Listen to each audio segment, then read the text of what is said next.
Donc là, il y en a encore qui sont surpris que j'ai du mal à croire à une victoire de la Belgique contre la France lundi.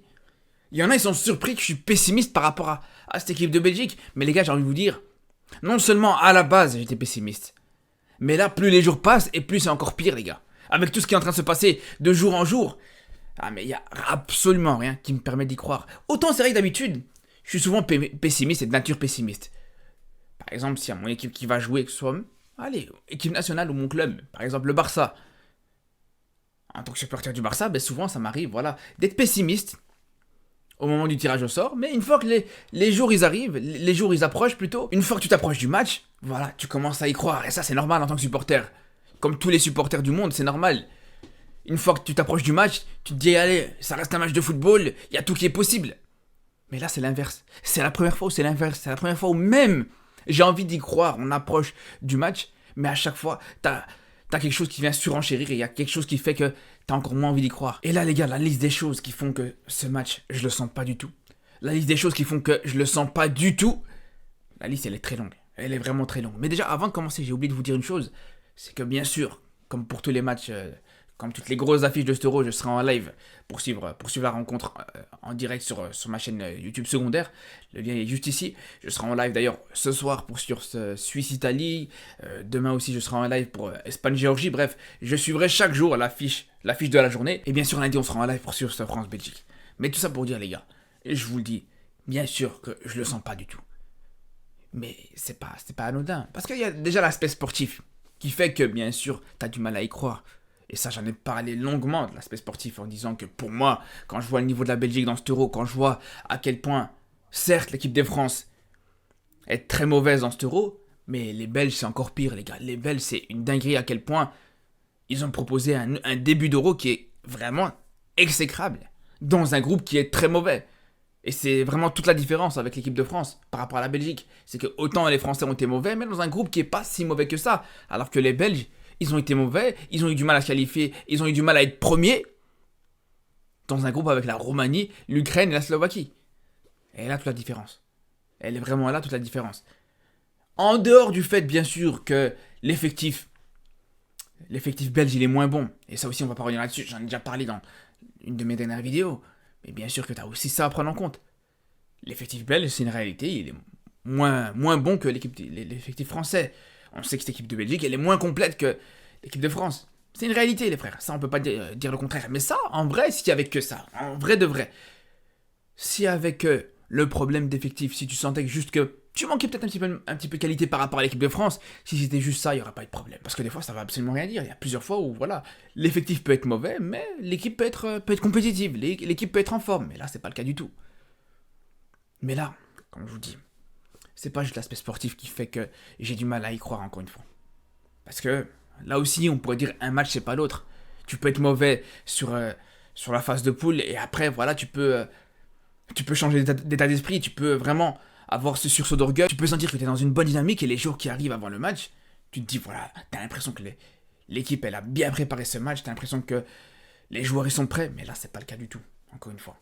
Et on va revenir point par point, les gars, pour vous dire que non seulement sur l'aspect sportif, comme je vous dis, il y a ces limites, mais sur l'aspect extrasportif, il y a la liste. Il y a une liste comme ça de problèmes extrasportifs dans cette équipe de Belgique. On va commencer même avant l'Euro, les frères. On va commencer même avant l'Euro déjà avec Courtois, les gars, qui est pas présent, contrairement à ce que beaucoup pensent.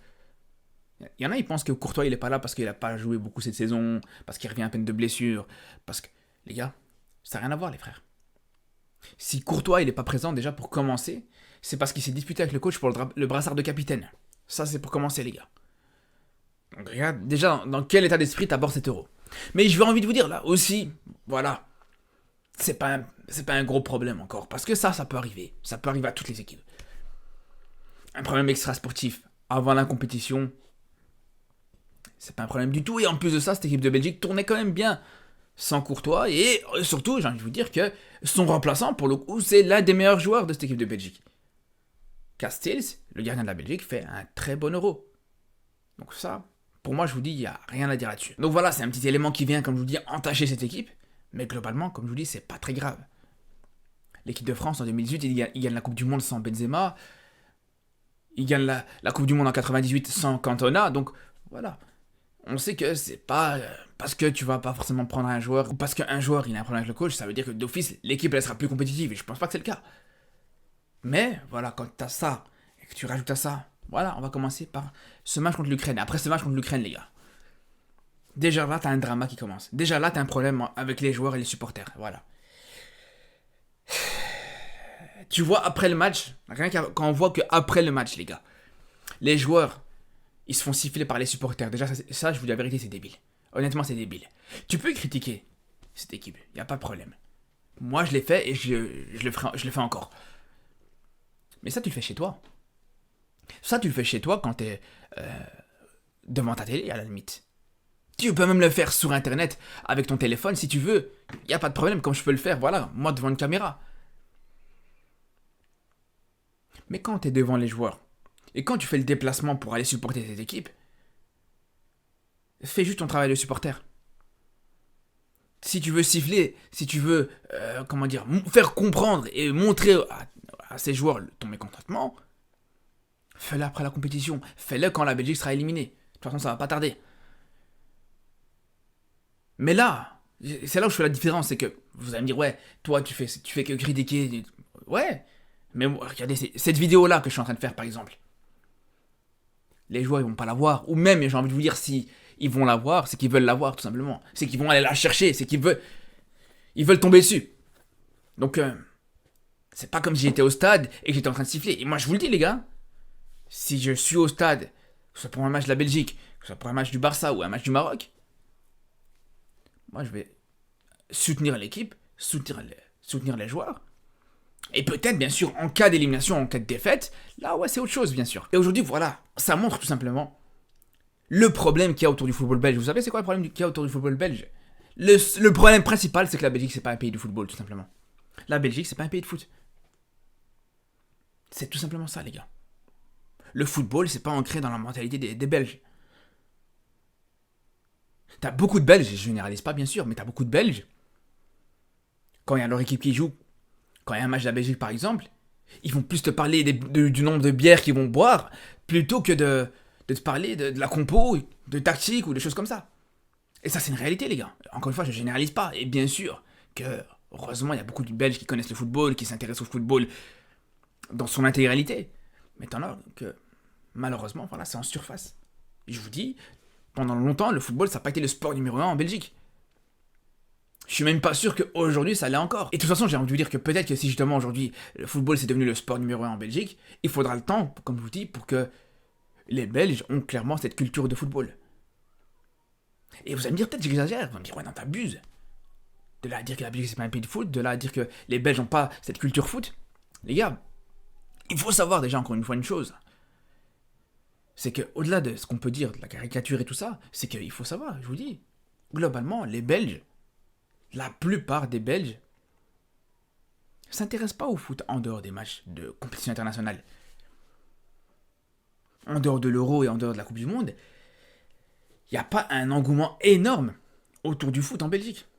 Encore une fois, je généralise pas, bien sûr, je généralise pas. Mais malgré ça, je vous dis, c'est une réalité qui est présente chez beaucoup de Belges.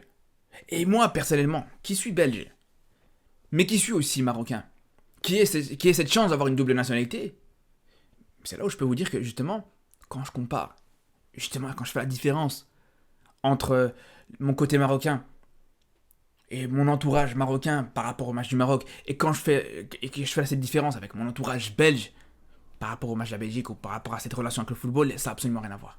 Ça n'a absolument rien à voir. Les Marocains n'ont pas la même relation avec le football que les Belges. Ça, c'est déjà une première chose.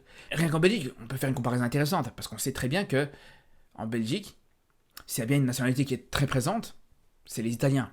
C'est peut-être la nationalité la plus présente, la nationalité étrangère la plus présente en Belgique. Mais les gars, il faut vraiment comparer justement la relation des Belges avec le foot et la relation des Italiens avec le foot. Les gars, ça n'a rien à voir. Ça n'a absolument rien à voir. Mais bref, on n'est pas là pour vraiment faire une étude sur la démographie de la Belgique. Mais c'est pour vous dire, encore une fois, voilà, tous ces problèmes-là. Le fait que, comme je vous dis, t'as ces supporters qui viennent te siffler ces joueurs pendant une compétition, alors que l'équipe elle est encore en lice pour la compétition, ça n'existe pas ça. Ça n'existe pas dans le monde entier, j'ai jamais vu ça de ma vie. Ouais, quand l'équipe, encore une fois, elle est éliminée, ouais, tu siffles. Mais quand elle est encore en compétition, quand l'équipe elle est encore qualifiée, ça n'existe pas. On va aller plus loin, si on revient en 2018. Le sentiment de la part des Belges, après cette défaite contre la France, le fait de dire que la France n'avait pas mérité, le fait de... Là aussi, on voit qu'il y a un manque d'expérience chez certains sur l'aspect footballistique. Quand on voit justement que ça vient se plaindre du fait que Mbappé, il va se mettre dans le coin pour gagner du temps. Les gars, c'est quelque chose qui fait partie du football depuis des années. Dans toute l'histoire du football, ça a toujours existé ce genre de choses. Et quand tu vois, encore une fois, comme je vous dis, que beaucoup de Belges se sont plaints par rapport à ça, c'est là où tu vois, encore une fois, il y a ce manque de culture, de culture foot. Rien que sur le match de manière générale. Tu peux des fois être frustré de perdre un match. Tu peux des fois considérer que l'adversaire ne mérite pas d'avoir gagné ce match. Mais là, franchement, dans ce match France-Belgique, les Belges en ont fait toute une histoire, mais honnêtement, pour moi, je vous le dis, les Français méritent de gagner. Il y a des matchs où tu peux clairement considérer que... Ah là, c'est le cas, il y a des matchs où tu peux clairement être frustré par rapport à une défaite parce que tu te dis non, t'as mérité de gagner, et l'adversaire n'a pas mérité de gagner. Mais là, contre la France, c'était pas le cas, les gars, je suis désolé. C'est un match qui était très serré, et voilà, c'est tombé en faveur de l'équipe de France, et c'est tout. Et justement, on l'a très bien vu dans les deux tours précédents, avec le Japon et avec la Belgique, et avec le Brésil. Là, pour le coup, les Japonais et les Brésiliens auraient pu justement remettre en question cette victoire belge. Je ne vais pas dire remettre en question, mais en tout cas dire que peut-être, et surtout les Brésiliens avec le nombre d'occasions qu'ils ont eu, le nombre de frappes qu'ils ont eu, le match héroïque qu'a fait Courtois dans ce match contre le Brésil, là les Brésiliens ils auraient pu dire ouais non, la Belgique n'a pas mérité de passer. Mais bref, c'est pas pour revenir encore une fois sur la Coupe du Monde 2018, mais ça montre encore une fois, voilà, ce manque de culture de la part des supporters belges. Et on en vient justement encore une fois à cet Euro 2024. Et là, on a vraiment le summum, comme je vous dis, de ce manque d'expérience par rapport à la culture foot. Quand tu vois que tu vas jouer dans quelques jours contre l'équipe de France, un de tes plus grands rivales, quand tu vois que, en termes de niveau, cette équipe de Belgique dans cet Euro, elle a absolument rien pour se réjouir. Rien qu'on voit le dernier match contre l'Ukraine, on devrait juste se faire petit, préparer ce match en silence et sans la ramener. Sans la ramener parce que justement, on risque d'être ridicule sur le terrain contre la France, donc faut tout faire pour ne pas l'être en dehors du terrain avant ce match. Et quand tu vois la première idée qu'on a eue, c'est de faire une vidéo ou de faire une chanson ou je sais pas quoi, où tu dis que tu vas tacler le tibia de Mbappé. Les gars, je vous montre ça, franchement, j'ai même pas les mots. Déjà, non seulement la vidéo, elle est gênante, mais de fou. Elle est hyper gênante cette vidéo, mais allez, c'est encore une chose. Mais déjà, rien que les propos qui ont été dans cette vidéo, franchement, il faut être complètement débile. Mais je vous laisse voir. Qui c'est qui taclera Mbappé au tibia? Oh là là, Amadou Onana. Un bon ça. Voilà les frères, voilà. Tu veux faire quoi? Tu veux faire quoi avec ce genre de supporter? Mais les gars, c'est même pas ça le pire. Parce qu'on aurait pu dire, ouais, c'est un supporter lambda. Les gars, cette vidéo, elle a fini sur la page officielle de l'équipe nationale de Belgique, les frères. Donc là, c'est une vidéo où clairement, non seulement tu chambres l'adversaire et que tu parles carrément de blesser un joueur adverse, et tu publies ça normal sur la page officielle de l'équipe de Belgique. Mais faut être complètement fou, les gars. C'est là où je vous dis, faut être complètement fou. Mais est-ce qu'ils ont découvert le football il y a 2 jours, ces gens-là, ou je comprends pas, les gars? C'est la dernière chose à faire. On le sait tous très bien. S'il y a bien une chose à surtout pas faire, c'est ça. Là, vraiment, le seul truc que ça va créer, ça va juste motiver encore plus cette équipe de France et motiver encore plus Mbappé à venir te punir juste derrière. Mais ça, tout le monde le sait depuis des années. Tout le monde le sait, il suffit de connaître un minimum le football pour savoir que c'est la dernière chose à faire. Mais faut vraiment être débile pour faire ce genre de choses, les gars. Mais comment ça peut te venir à l'idée? Une seule seconde. Comme je vous dis déjà, même en dehors de ça, quand on voit les derniers matchs de cette équipe de Belgique, quand on voit l'Euro que fait la Belgique, il faut se faire petit, il faut se la fermer. Il faut juste se la fermer, travailler en silence, tout simplement. Mais là, tu viens encore fanfaronner. Tu viens encore parler d'Mbappé ou parler de... Mais faut vraiment... Les gars, je vous dis, je comprends pas. Faut vraiment être complètement atteint, les gars. C'est pas possible. Et voilà les gars, je vous dis, ça, c'est le genre de choses qui fait que... Bien sûr, tu peux que être pessimiste pour ce prochain match. Comment tu veux être optimiste dans un match contre la France, qui est déjà un match difficile, mais qu'en plus de ça, t'as nos supporters qui vont encore plus motiver l'adversaire. Mais c'est une dinguerie, les gars. Mais ça, ils savent pas. Ils ont pas compris que ça, cette vidéo, elle va juste tourner en boucle dans le vestiaire de l'équipe de France, les gars. Là, je peux vous dire que les Français sont bien en train de rigoler. Et Mbappé, le premier, il est en train de regarder cette vidéo en boucle. Et je peux vous dire qu'il va tout faire pour te faire regretter ce genre de blague à 2 balles. Vous pouvez être sûr et certain là-dessus. Mais là, justement, si on résume bien la situation, on a nos supporters qui sifflent nos joueurs après une qualification. On a nos supporters, encore une fois, qui vont donner des motivations à l'adversaire. Qui vont donner des motivations en plus à l'adversaire. Ça, c'est une deuxième chose. Et troisième chose, parce que ça aussi, j'en ai pas parlé, parce que autant le comportement des supporters, il est complètement stupide de siffler les joueurs après cette qualification, mais ce qui est le pire aussi, c'est la réaction de Bruyne, qui est le capitaine de cette équipe de Belgique, qui s'est dit, on va rajouter de l'huile sur le feu. Déjà que les supporters, ils sont pas contents, mais on va encore faire pire. Au moment où les mecs, donc les joueurs de la Belgique, ils vont pour aller saluer les supporters, quand ils voient les supporters les siffler, ils se disent, bon, on va faire demi-tour. On va leur tourner le dos, on va pas les saluer. Vraiment complètement débile. Vraiment. Alors là, tout le monde, mais sur toute la ligne, les gars. Les supporters, les joueurs, les médias, bref, tout le monde. Il y en a pas un pour rattraper l'autre, les gars. Mais c'est grave. Est-ce qu'il y a des gens dans ce pays qui comprennent un petit peu le football ou c'est comment, les gars? Parce que je vous dis, les gars, le comportement des supporters, il est condamnable, il n'y a pas de problème là-dessus. Mais De Bruyne, à la place d'en rajouter, comporte-toi en vrai capitaine, prends sur toi et va saluer tes supporters. Parce que déjà, il n'y a pas tout, et heureusement, encore une fois, depuis le début, je parle de certains supporters, mais je généralise pas. Et là, justement, dans les supporters qui ont sifflé dans ce match après ce match contre l'Ukraine, il y en a certains, il y a des supporters qui n'étaient pas concernés. Il y a des supporters qui étaient juste là en train d'applaudir. C'était pas tout le public belge qui était en train de siffler les joueurs.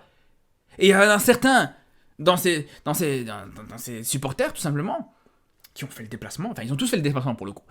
Mais je veux dire, il y en a qui ont fait le déplacement et qui, même juste derrière, malgré le déplacement, ils ont quand même applaudi les joueurs. Et rien que pour ça, De Bruyne, il se doit d'aller les saluer. Même s'il y a un seul supporter dans tout le public, il y a un seul supporter qui est là pour t'encourager et qui te siffle pas, tu vas le saluer quand même. Et j'ai même envie d'aller plus loin, normalement dans la logique des choses, en tant que capitaine, même si tu as tout le public qui te siffle, sans exception, tu vas quand même le saluer. Tu peux dire que voilà, le comportement il se fait pas. Tu vas les saluer, tu fais ton travail de capitaine, et juste derrière, dès qu'on te tend un micro, tu dis voilà, le comportement il est pas acceptable. Mais on a quand même salué, on a quand même, voilà, par respect, on a quand même fait notre travail. Et là, il y aura pas eu de problème. Et voilà. Les gars, franchement, je peux vous dire que si on arrive malgré ça à gagner contre la France, c'est une surprise totale, les gars. Bref, on se retrouve très vite pour reparler de ce match. Et d'ailleurs, comme je vous dis, on sera en live ce soir pour suivre ce Suite Italie. Et juste derrière, on aura le débrief dans l'heure ou dans les 2 heures qui vont suivre cette rencontre entre Italie et la Suisse. Donc à ce soir et surtout d'ici là. Prenez soin de vous.